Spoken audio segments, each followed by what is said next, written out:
Hello बच्चों। आज मैं आप लोगों को क्लास 8 की जो आपके पास मैथ्स की एनसीईआरटी की बुक है ना, उसमें हमने अपना चैप्टर नंबर 5 स्टार्ट कर रखा है। तो आज की क्लास में हम लोग इसके फिगर इट आउट के क्वेश्चंस करने वाले हैं। तो पेज नंबर 113 पे आपके पास दो क्वेश्चंस हैं फिगर इट आउट के। इन दोनों क्वेश्चंस को आज हम यहाँ कंप्लीट करने वाले हैं। क्वेश्चन नंबर 1 है आपके पास यहाँ पर। इसमें आपसे क्या कह रहा है, find the mean of the following data and share your observations. तो आपको यहाँ पर 3 पार्ट्स दे रखे हैं। आपसे यहाँ पर क्या कह रहा है, आपको मीन निकालना है इनका।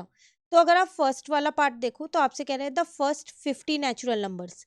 सेकेंड वाले में the first 50 odd numbers and the third one is the first 50 multiples of 4। तो देखो इन सब में आपको क्या करना है, मीन निकालना है।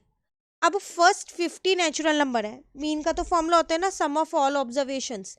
तो आप क्या 50 नंबर्स को प्लस करने वाले हो। ऐसी सेकंड में mean of first 50 odd numbers. तो अगेन 50 नंबर्स को तो नहीं प्लस करने वाले हो। तो यहाँ पर मैं आपको एक फॉर्मूला बता दूँ, लेकिन वो फॉर्मूला तभी लगता है जब उनके बीच का जो डेटा होता है, उनके बीच का जो डिफरेंस होता है वो सेम होता है। तो देखिए क्या फॉर्मूला मैं यहाँ पर आपको बताने वाली हूँ। तो मीन का एक सिंपल सा फॉर्मूला होता है, first term plus last term divided by 2। लेकिन ये फॉर्मूला कब लगता है, इस चीज़ का ध्यान रखिएगा। आप किसी भी क्वेश्चन में इस फॉर्मूले को नहीं लगा सकते। जैसे फर्स्ट वाला पार्ट था आपके पास यहाँ पर, फर्स्ट 50 नेचुरल नंबर्स। तो नेचुरल नंबर्स आपके पास कौन कौन से होंगे अगर आप देखो तो यहाँ पर, अगर हम अपने नेचुरल नंबर्स यहाँ पर लिख रहे हैं तो वो हमारे पास 1 से शुरू हो रहे हैं। 1 2 3 4 5 ऐसे चलते जा रहे हैं।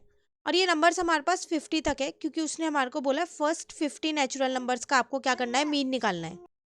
तो देखो, अब अगर आप यहाँ देखो ना तो जो इनका गैप है वो इक्वल है। जैसे 1 के बाद 2 है, 2 के बाद 3 है, हर एक में एक एक नंबर का ही तो गैप है। तो उस केस में आप ये फॉर्मूला लगा सकते हो। तो इसमें जो फर्स्ट टर्म है वो हमारे पास 1 है और जो लास्ट टर्म है वो 50 है।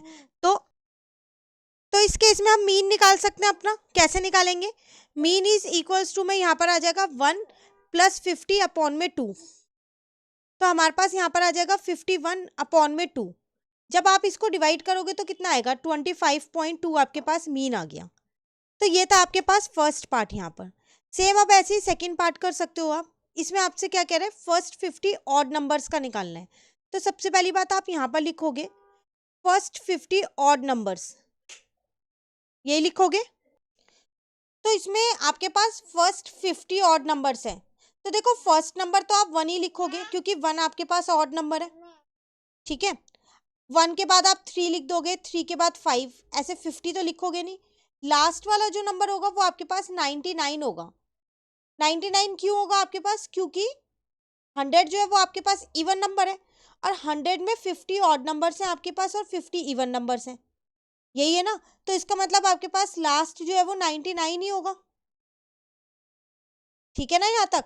अब आप अपना मीन का फॉर्मूला यहाँ पर लगा सकते हो। आपको फर्स्ट नंबर भी मिल रहा है और लास्ट नंबर भी। गैप का ध्यान रखिएगा, देखिए इनमें भी सब में 2 का गैप है। तो इसलिए मैं ये वाला फॉर्मूला आसानी से यहाँ पर लगा सकती हूँ। तो मेरे पास आ जाएगा 100 डिवाइडेड बाई 2, तो आंसर आ जाएगा 50। तो फर्स्ट 50 ऑड नंबर्स का मीन आ गया मेरे पास 50। क्लियर है। देन थर्ड पार्ट में आपसे क्या कह रहे हैं, फर्स्ट 50 मल्टीपल ऑफ 4। तो हम यहाँ पर लिख देंगे फर्स्ट 50 मल्टीपल्स ऑफ 4। तो कैसे शुरू होंगे, पहला नंबर तो 4 से ही शुरू होगा। 4 1 जा 4, 4 2 जा 8, 4 3 जा 12, ऐसे चलता रहेगा। अब लास्ट नंबर कौन सा होगा इसमें, तो 4 इंटू में 50 करोगे तभी पता चलेगा। तो 200 होगा मेरा लास्ट नंबर, मतलब 50 मल्टीपल्स। तो हमारे को यहाँ पर अपना फर्स्ट नंबर मिल गया और लास्ट नंबर। आप गैप देख लो, सब में 4 4 का ही है। तो अब हम मीन इसी फॉर्मूले से निकाल सकते हैं, first number plus last number divided by 2। तो मेरा आंसर आ जाएगा यहाँ 204 डिवाइडेड बाय 2। इसका मतलब 102 मेरा मीन आ गया। ये फर्स्ट 50 मल्टीपल्स ऑफ 4 का मीन है। क्लियर हो गया। चलिए इस पेज का एक और क्वेश्चन है, क्वेश्चन नंबर 2, उसको और कर लेते हैं। यहाँ पर आपसे कह रहे हैं the dot plot below show a collection of data and it's average, but one dot is missing, mark the missing value so that the mean is 9। इसमें आपसे क्या कह रहे हैं, आपको यहाँ पर एक डॉट प्लॉट दे रखा है जिसमें कलेक्शन ऑफ डेटा आपको यहाँ दे रखा है। ठीक है, कलेक्शन ऑफ डेटा में अगर आप देखें, एक नंबर 4 है आपके पास, यहाँ पर 7 है आपके पास, अगर हम आगे का डेटा इसके अंदर देखें, 2 बार हमारे पास 8 है, 9 कितनी बार है, 1 2 3 4 5, 5 टाइम्स है हमारे पास 9 और 1 टाइम है हमारे पास 11। कह रहे हैं जो इनका मीन है ना वो आपको ऑलरेडी दे रखा है, 9 दे रखा है, लेकिन इसमें एक डेटा मिसिंग है। तो अब आपसे क्या कह रहे हैं यहाँ पर, आपको वो मिसिंग वैल्यू बतानी है कि क्या होगी। तो अब आप उसे कैसे निकालोगे मिसिंग वैल्यू को? तो देखो हमारे पास एक फॉर्मूला होता है, mean is equals to sum of observation divided by total number of observation. यही होता है। ये हम तब लगाते हैं जब हमारा डाटा जो है वो इवन नहीं होता, मतलब उनमें गैप्स जो है वो इक्वल नहीं होता, जैसे कि यहाँ पर है। तो अगर मैं यहाँ पर सम ऑफ ऑब्जर्वेशन की बात करूं तो इसमें एक नंबर मिसिंग है, तो मैंने यहाँ लेट कर लिया, लेट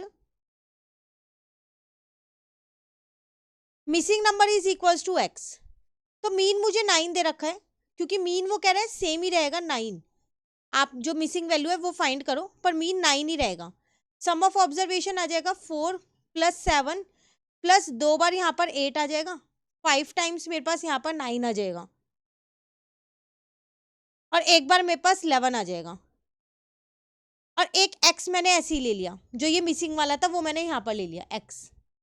ठीक है, अभी नहीं मैं काउंट करूँ तो कितना हो जाएगा मेरे पास यहाँ पर, 1 2 3 4 5 6 7 8 9 10 11 हो गया अभी यहाँ पर मेरे पास।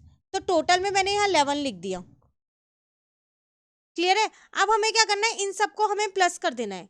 तो इसका मतलब 9 इज इक्वल्स टू, अगर आप इन सबको प्लस करते हो तो आपके पास क्या डेटा आएगा, तो एक एक करके हम इन्हें प्लस करते हैं। यहाँ पर 4 + 7 आपके पास 11 हो जाएगा, 8 + 8 आपके पास 16 हो जाएगा।